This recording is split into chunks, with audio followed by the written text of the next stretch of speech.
Hello everyone and peace of Christ to all of you. One of the Muhammadan he left a message saying that how you can explain the amazing wisdom in the Quran. So I decided to share some of the amazing wisdom and the teaching of the amazing God. His name is Allah in the Quran. As you see, I'm using my phone, so excuse me, it's not as usual, but it does the job. Here we have in front of us chapter 53, 33, verse number 53. And as you see, this is the Muslim translation, not my translation. Here we notice a story, supposedly. It's not a story, it's an order. The God of the heaven and the earth and the galaxies and beyond the galaxies is worried about three or four things. Let us review the wisdom of Allah. Believers, Abduls, enter not the house of the Prophet without his permission. Allah, the God of all Islam, is worried about entering the house of the Prophet without permission. Okay, hold on. If somebody entered the house of the Prophet and he is a prophet, public figure, he is a judge, he is a ruler, what will happen exactly? Isn't he a prophet? So you want to be a prophet or you don't want to be you want to be a private person who nobody enter your house? Okay.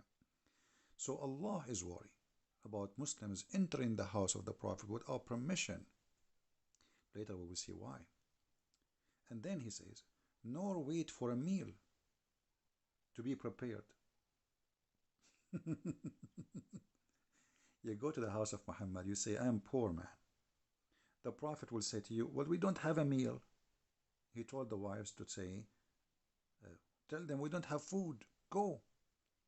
And then they stay waiting because, okay, you don't have a meal now, what about later? Maybe, people will eat. You don't have food now?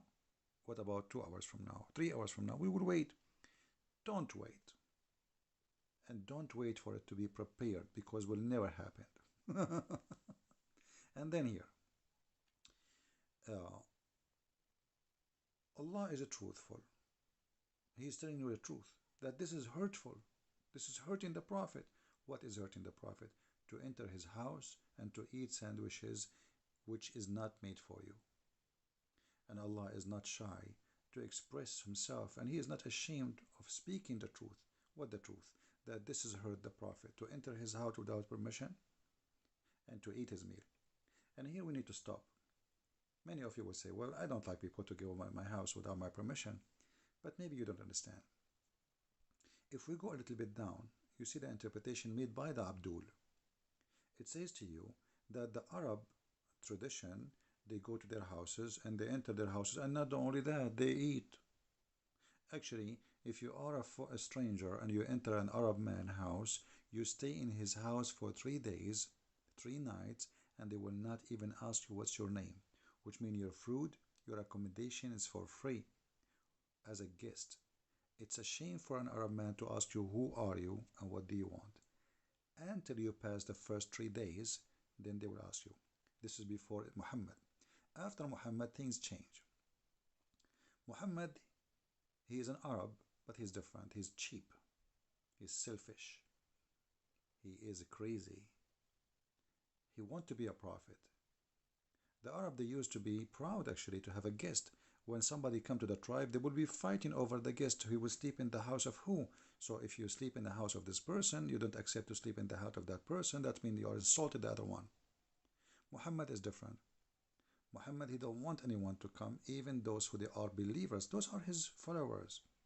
Don't enter my house without permission. And the funny, they are not ashamed even to say to you that the Arab, they used to be a lot better than Muhammad. Read carefully. This is their interpretation, not mine. The Arab before Islam, they are very open to the guest. Everybody is welcome and they are proud to serve the guest. Muhammad, a selfish man, he liked to eat your sandwich. Muhammad should be welcome anytime to any house. If you remember Muhammad, he went to his own son's house without permission and he entered the house and he flirted with the wife, as we saw and we explained before. And here we go to the second part of this video. You will see here Allah saying supposedly, If you speak and if you were to ask the wives of the Prophet something, ask them from behind the curtain that is more up for etc. So if you want to speak to Muhammad wives, you have to speak to them from behind the curtains. Otherwise, this is really hurting the Prophet. Okay, hold on. So the Arab before Islam, you can go and speak to the wives of the owner of the man. As long as you do nothing wrong, the man, he wouldn't do nothing to you. I mean, what's wrong with that? But because Muhammad is a very bad, evil man, because he, when he enter a house, he think about the women in the house, he think everybody is like him. To make it simple for you, if you are a person who have a good heart, what do you think? You think everybody around you is good-hearted. As simple as that. Decent, nice thinking. You never think about hurting others. Muhammad, because he is an evil man, he think everyone will enter the house of his house. He will like to speak to the wives of Muhammad for a dirty purpose. This is why he come with the curtain. And supposedly the excuse, it's Allah. It's not Muhammad he want that. It's Allah. You don't understand. Now, listen. Muhammad, he allow Muslim women to go in the street and they can speak to men. And they do not need to be behind the curtain. So why his wives have to be behind the curtain?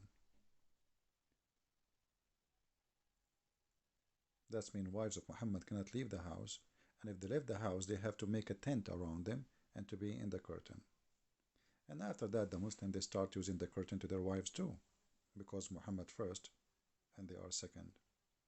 And then we see here the jealousy of Muhammad using Allah as a tool to fulfill his madness. He said, that is more, that it is not lawful for you because it cause hurt to Allah, Messenger. Allah Himself saying to you, if you speak to Muhammad's wife, not from behind the curtain, you are hurting him. If you speak to Muhammad's wives face to face, it's a big sin. If you eat Muhammad's sandwiches, if you wait for a sandwich to be prepared, that is a big sin. If you enter the house of the Prophet without permission, that is a big sin. And then he continues saying something more crazy. And not to even marry the wives after him. So not only you cannot speak to Muhammad's wives unless they are behind the curtain, Muhammad died, and now the wives are lawful to get married. Any woman, she is widow, she can marry a new husband in all religions. And actually, if you ask Muslims, did Muhammad marry women before and they were widows? He would say yes. As an example, Khadija. She have two husbands before him. She is 25 years older than him, yet he married her. Okay, question. He killed the husband of Safiya. He took her. He took many women after they were widow. Some he killed their women, said their husband. Some he took them after they became widow. So Muhammad have no problem to sleep with the women after her husband either pass away, get killed. So why it is a problem if Muhammad pass away to marry his wife? Because Muhammad is above mankind. He is a crazy man. He want to own those women even after his death. Muhammad here, he was thinking, okay, tomorrow I will die. Who is going to be in the bed with my wife? Omar? Maybe Abu Bakr? Abu Bakr, he cannot marry Aisha, so he will marry whom? Maybe different women. Who care? What about maybe Khalid? Maybe this Muslim, maybe that Muslim. So let us see how we can solve this problem. Bingo. I will make a verse saying that Allah said, no one after me can marry them. And by the way, in that, I preserve those women to death, that nobody can touch them, but yet I can touch every woman. Actually, in the interpretation of the Quran, it says that if the Prophet, his eyes fall into a woman, which means he like her husband must divorce her immediately so the Prophet, he can have her. And here you notice how filthy this man is. And this is exactly what he did with his own son. He went to the wife when the husband was away. He entered the house. He saw the women wearing almost naked clothes, and he flirt with her with loud voice, and there's no way he's not aware that she can hear him. And he said, praise be to Allah, the one who made my heart to flip for you. Then the wife, she told the son, oh, your father was he, and he flirted with me. Then the son went to Muhammad, says, hey, I don't like this woman, you take her. So look, imagine here how crazy, sick this maniac. He forbid to you what he loved to do. This is the wisdom of Islam. And here the interpretation actually exposed the madness of Muhammad. That the Arab, they used to be a lot better than before Islam from the Arab after Islam. Share your comment, post your comment.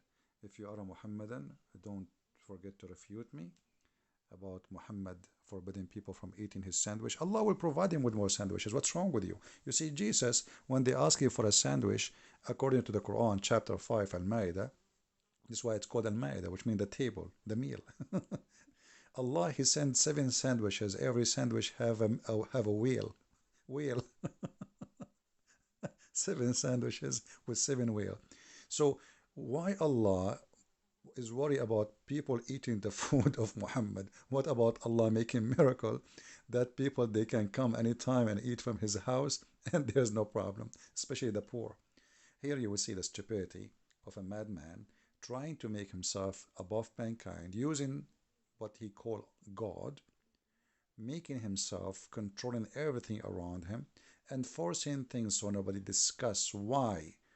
The wife, they will say to him, why we cannot marry after you? No, Allah, He said so. They cannot discuss that. Even the father of those women, they cannot say, okay, Muhammad, he died. She have the right to marry. But by saying Allah said, it's over. This is the evil Muhammad, and you heard some of his wisdom.